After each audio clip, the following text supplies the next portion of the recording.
প্রত্যেকটা ডিপার্টমেন্টের বাজেট বাড়লো, সংখ্যালঘু ডিপার্টমেন্টের বাজেট কমে গেল। এটা আমি চরম বিরোধিতা করছি এবং এটা নিয়ে বিবেচনা করা হয় সেটারও চর্চা করি। মুসলমানদেরকে টাইট দিতে গিয়ে বাকি যারা সংখ্যালঘু সম্প্রদায়ের অন্তর্ভুক্ত তারা আজকে টাইট হচ্ছে। ধরে এই বাজেটের যে সমস্ত দিকগুলো ব্যর্থতা আছে, দুর্বল জায়গাগুলো ঢাকা দেওয়ার অস্ত্র ওটাই, আর কোনো চর্চা হবে না, ওটাই অস্ত্র। এই দুর্বলতা ঢাকা দেওয়ার জন্য সংখ্যালঘুরা রেডি আছে, এক নম্বর। দ্বিতীয় কথা, সংখ্যালঘুদেরকে মানে সংখ্যালঘু মুসলমানদেরকে টাইট দিতে গিয়ে বাকি যারা সংখ্যালঘু সম্প্রদায়ের অন্তর্ভুক্ত তারা আজকে টাইট হচ্ছে। তৃতীয়ত, যে বাজেটটা আজকে রেখেছে একটু আমি চরম বিরোধিতা করছি, কারণ প্রত্যেকটা ডিপার্টমেন্টের বাজেট বাড়লো, সংখ্যালঘু ডিপার্টমেন্টের বাজেট কমে গেল।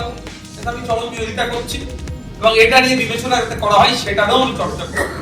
3 নম্বর যে বিষয় যেটা থাকছে সেটা হচ্ছে যে বাজেট বরাদ্দ হয়েছে সেটাও যদি 100% কাজ করে সেটাও কিন্তু উপরি পাওনা হবে। কারণ এটুকু আমি বলে দিই, লাস্ট ফিনান্সিয়াল ইয়ারে 5500 কোটি টাকার উপরে সংখ্যালঘুদের স্বার্থে বরাদ্দ ছিল তৃণমূল পরিচালিত সরকারের। কিন্তু তথ্য তুলে দেখা যাবে লাস্ট 4টি যদি আপনি অর্থবর্ষ দেখেন 50% এরা খরচে কভার করেনি যা বরাদ্দ থাকে।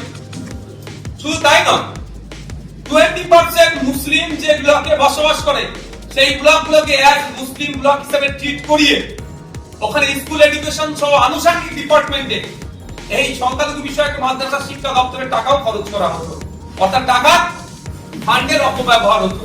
আমি আশা করব এই সরকারের কাছে যে ফান্ডের অপব্যবহার না হয়, মিসম্যানেজমেন্ট না হয়, যে ফান্ড যার জন্য বরাদ্দ হয়েছে হেড টু হেড সেটা খরচ করা হোক এবং এটা এই বৈষম্যের হাত থেকে, তার বঞ্চনার হাত থেকে বাংলার মানুষ সহ সংখ্যালঘুদেরকে মুক্তি দেওয়া হোক। কারণ গভর্নর স্যার তার স্পিচে বলছে আপনার ধর্মনিরপেক্ষতার চরিত্র বজায় রাখার কথা।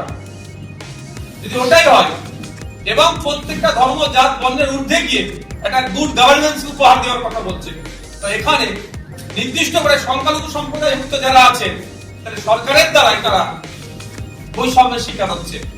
আর এই সরকার সংবিধানকে সামনে রেখে শপথ নিচ্ছে।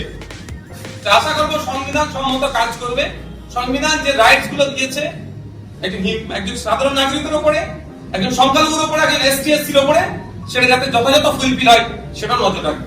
এখানে নতুন কলকারখানা তৈরি হবে, কর্মসংস্থান তৈরি হবে পরিযায়ী শ্রমিকদেরকে সাথে যাতে ওরা এখানে কাজ করে। কিন্তু এখনই তো এটা সম্ভব নয়।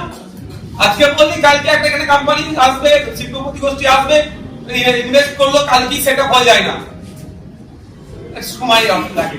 এই মুহূর্তে পরিযায়ী যারা আছেন তাদের বিভিন্ন ভাবে ভিন রাজ্যে যারা আছে তাদের প্রোটেকশন দেওয়ার ব্যাপারে কোনো শব্দ খরচা করলেন না। কিন্তু inter state migrant labour act আছে 1979, এক্সাক্ট সরকার মনে করছে না, inter state migrant workman labour act আছে। সেই অনুযায়ী যে আমার রাজ্য থেকে একজন শ্রমিক ভিন্ন রাজ্যে যাচ্ছে তার সমস্ত রকমের নিরাপত্তা থেকে শুরু করে চুক্তি যেটা রেসিডেন্ট ফুলফিল করে, ভিন রাজ্যের সাথে কেমন যোগাযোগ থাকবে, ভিন রাজ্য থেকে আমাদের রাজ্যে যদি কেউ কাজ করতে আসে তার ক্ষেত্রে আমরা সেই সিকিউরিটি দেবো, নিরাপত্তা দেবো, সেই নিয়ে কিন্তু কোনো চর্চা হবে না। কিন্তু ভোটের সময় সেই সময় ভিন রাজ্য থেকে ভোটারদেরকে নিয়ে আসা, তদারকি করে নিয়ে আসা, তাদের জন্য স্পেশাল ট্রেন অ্যারেঞ্জ করা, সবটা হলো।